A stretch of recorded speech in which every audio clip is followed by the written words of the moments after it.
So on the 10th of November I was at Paisley Gilmour Street because there was a freight train that I wanted to see what was passing that I didn't see the Sunday beforehand.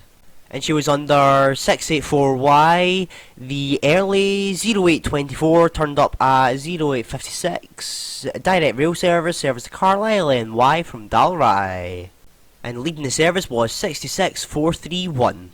And as soon as we got to Paisley Gilmour Street, it turned the corner running half an hour early, so this is why the train is currently just standing still, because I freeze framed it. But anyway, here she comes.